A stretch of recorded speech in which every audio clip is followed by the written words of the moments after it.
उसी खुदावंद के अजीम व बाबरकत नाम में आप सबको सलाम। तो उस खुदा का शुक्र अदा करते हैं जिसने दोबारा मुमकिन किया कि हम खुदा के कलाम में से एक और बात सीख सकें। तो आज जैसा कि आपको वीडियो के टाइटल से पता चल गया होगा, हम खुदा की ज़ात के एक अहम हिस्सा को पढ़ने वाले हैं और इंग्लिश में उसे प्रोविडेंस कहते हैं। तो लफ्ज़ प्रोविडेंस जो है वो लातीनी ज़ुबान में अगर हम इसे देखें तो ये दो लफ्ज़ों से मिलके बना है। इसको हम दो हिस्सों में तोड़ सकते हैं। एक तरफ प्रो जिसका मतलब फॉरवर्ड, पहले, और दूसरा हिस्सा जो है वो विडे जिसका मतलब है कि देखने वाला। तो प्रोविडेंस का लफ्जी मतलब हुआ कि पहले से देखने वाला। खुदा पहले से देखने वाला जो देखता है कि अब ये हालात होने वाले हैं, वो जानता है। तो प्रोविडेंस का मतलब ये है। और दूसरी तरफ अगर अब्रानी ज़ुबान की बात करें तो उसमें प्रोविडेंस का लफ्जी मतलब आता है कि देखने वाला। तो दोनों लिहाज से प्रोविडेंस का मतलब ये हुआ कि एक ऐसा खुदा जो पहले से चीज़ों को देखता है, जिसके अंदर ये कुदरत मौजूद है कि वो चीज़ों को पहले से ही देखता रहता है और चीज़ों को बदलता रहता है। बाइबल बयान करती है कि खुदा की आंखें ज़मीन की सैर करती है। मेरा और आपका खुदा देखने वाला है। और वो क्या देखता है? वो सिर्फ हमें ही नहीं देखता, हमारी मुश्किलात को भी देखता है, हमारी परेशानियों को भी देखता है, हमारे दुखों को भी देखता है। वो प्यार करने वाला खुदा है। मेरे और आपके लिए उसने अपने बेटे को कुर्बान कर दिया। ये उसकी मोहब्बत है। हम देखते हैं कि हमारी जिंदगी में बहुत सारी मुश्किलात होती हैं और ये मुश्किलात हमें रोज़ बरोज़ जो हैं वो कमज़ोर करती हैं। हम परेशान होते हैं तो हम अपनी मौजूदा हालत पर नज़र डालते हैं, हालात पर नज़र डालते हैं, गुर्बत पर नज़र डालते हैं। लेकिन इस दौरान भी खुदा देख रहा होता है। प्रोविडेंस का मतलब है कि खुदा ऐसा खुदा जो फज़ल करता है, जो अपने हाथ को बढ़ाता है, जो उठा खड़ा करता है। ऐसे खुदा की बात हो रही है।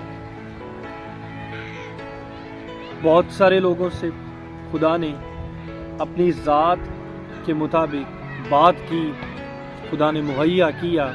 हम बाइबल में से ही इन एग्जाम्पल्स को देखेंगे। तो पहली एग्जाम्पल हम देखते हैं अब्राहम की।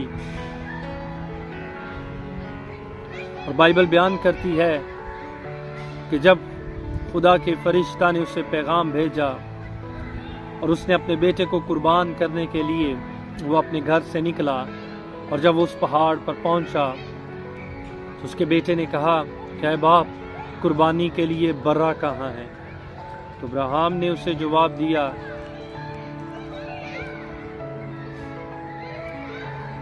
कि खुदा खुद मुहैया करेगा।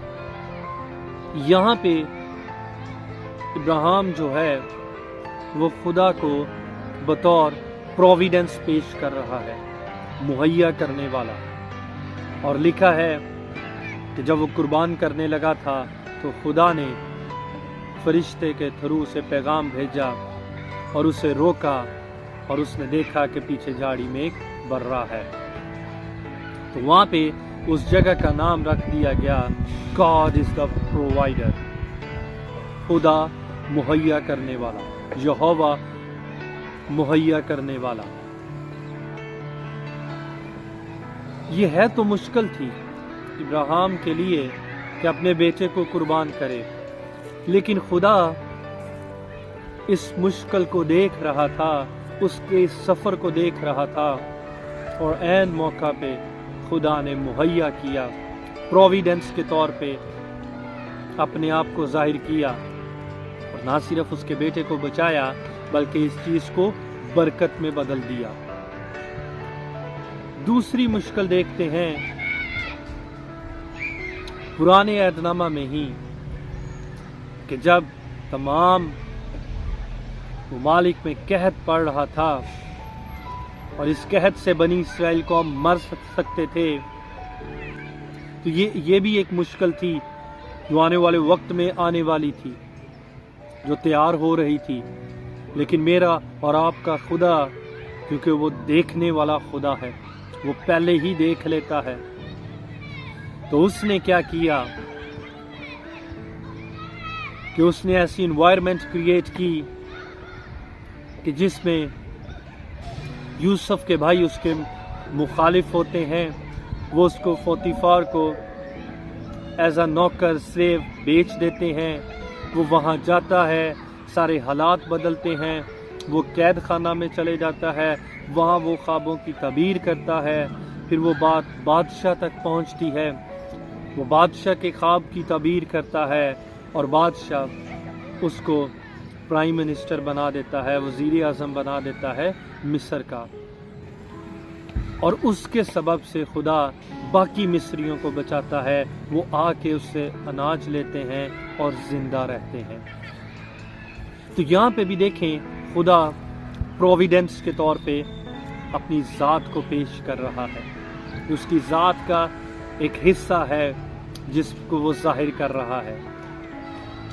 अब तीसरी मुश्किल देखें तो मीका की किताब और उसके 5वां बाब और उसकी दूसरी आयत के मुताबिक यीशु मसीह को नासरी कहलवाना था, उसका तल्लक नासरत से होना ज़रूर था। तो खुदा ने कैसे इस मुश्किल को भी हल किया कि मुकद्दसा मरियम और मुकद्दस यूसुफ जो कि यहूदी थे, वो बैतलहम में थे, और खुदा ने बादशाह के दिल को उभारा और उसने ये हुक्मनामा जारी किया कि तमाम यहूदी अपने अपने आबाई कबीलों में जाएं और जाके अपना नाम जो है उसको रजिस्टर करवाएं। और इस दौरान सारे हालात को खुदा ने बदला और लिखा है कि मुकद्दसा मरियम और मुकद्दस यूसुफ जो है वो उनका सफ़र का आगाज़ हुआ और वो हमारे पास बैतलहम से नासरत में आते हैं और यीशु मसीह नासरी कहलाता है। इन मुश्किलात के पीछे क्योंकि हमारा खुदा जिंदा खुदा है, वो देखने वाला है, वो इन चीज़ों को बदल रहा होता है और उसने इस प्रॉब्लम को भी हल किया और पेशन गोई के मुताबिक ये चीज़ साबित हुई। दूसरी एग्जाम्पल नए अहदनामा में से हम पौलुस रसूल की देखते हैं कि पौलुस रसूल के लिए ज़रूरी था कि कैसे वो रोम में आए और रोम से मसीह के नाम का प्रचार करे। तो खुदा ने इस सारे हालात को भी कंट्रोल किया। पौलुस रसूल एक यहूदी था, लेकिन रोम में पैदाइश की वजह से उसको रोमी सिटीजनशिप हासिल थी और रोमी सिटीजन होने की वजह से जब वो गिरफ्तार हुआ उसको ये हक हासिल था अपील करने का कैसर के यहाँ, जो रोम का बादशाह था। और इमाल की किताब पढ़ते हैं तो उसमें लिखा है कि उसने कहा कि मैं कैसर के यहाँ अपील करता हूँ, और इस वजह से उसको रोम में आना था और उन्होंने उस अनाज वाले जहाज़ पे उसको सवार किया और वो उसको रोम में ले के आए और वहाँ से पूरी दुनिया में उसने खुदा के कलाम का प्रचार किया। और वो रोम के बादशाह कैसर के यहाँ आता है اور یسوع مسیح کے بارے میں پرچار کرتا ہے۔ تو اس مشکل کو بھی کہ کیسے روم سے خدا کے نام کو جلال ملے گا، خدا نے اس کو بھی حل کیا۔ تو ان چاروں ایگزامپلس کو جب ہم نے دیکھا، 2 پرانے عہد نامہ میں سے، 2 نئے عہد نامہ میں سے، کہ خدا پروویڈنس کے طور پہ اپنے آپ کو پیش کرتا ہے۔ اب آخر میں بات آتی ہے میری اور آپ کی۔ تو میری اور آپ کی مشکلات بھی ایسی ہی ہیں، حالات ایسے ہی ہیں، لیکن مت بھولیں کہ خدا پروویڈنس کے طور پہ میرے اور آپ کے لیے بھی کام کرتا ہے، میری اور آپ کی مشکلات کو بھی حل کرنے کی قدرت رکھتا ہے۔ یہ اس کی ذات کا ایک اہم حصہ ہے جو وہ انسانوں پہ ظاہر کرتا ہے۔ ہم اکثر دیکھتے ہیں کہ ہمارے کسی ہمسائے کو، جو ہمارا بہن بھائی ہو سکتا ہے، دوست ہو سکتا ہے، عزیز و اقارب ہو سکتا ہے، اس کو خدا برکت دے رہا ہے، اس کو خدا بڑھا رہا ہے، ہم پریشان ہو جاتے ہیں۔ ہم دوسرے لوگوں کو دیکھتے ہیں جب وہ بڑھ رہے ہوتے ہیں دنیاوی طور پہ، روحانی طور پہ، ہم پریشان ہو جاتے ہیں۔ جب ان کے پاس مختلف برکات ہوتی ہیں، ہم پریشان ہو جاتے ہیں۔ لیکن اس بات سے مت گھبرائیے۔ ایک اسی طرح کی کامن ایگزامپل ہم لیتے ہیں، ویسے تو بہت ہیں، کہ کئی دفعہ کچھ فیملیز کے پاس اولاد کی نعمت نہیں ہوتی۔ ہم باقی خاندان میں لوگوں کو دیکھتے ہیں، ہم پریشان ہو جاتے ہیں، لیکن اس بات کو یاد رکھیں کہ خدا پروویڈنس کے طور پہ آپ کے خاندان میں بھی کام کرنے کی قدرت رکھتا ہے۔ وہ ایسے حالات کریٹ کر رہا ہے،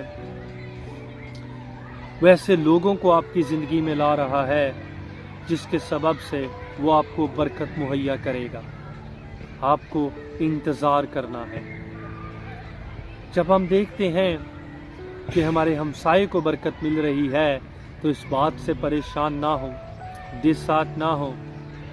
اگر خدا اس خاندان میں ہے تو اس بات سے خوش ہوں کہ اگلا خاندان، اگلا گھر آپ کا ہے، کیونکہ خدا آپ کے ہمسائے میں کام کر رہا ہے۔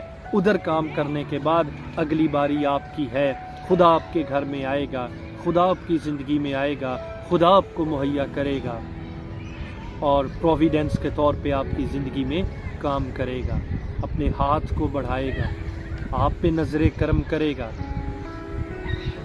اس بات سے جب آپ ان مشکلات کا شکار ہیں تو خدا کے حضور شکر گزاری کریں اور اس کے حضور دعا کریں کہ پروویڈنس کے طور پہ، دیکھنے والے کے طور پہ، ہاتھ بڑھانے والے کے طور پہ، فضل کے طور پہ میری زندگی میں کام کر اور مجھے بحال کر، اے میرے باپ۔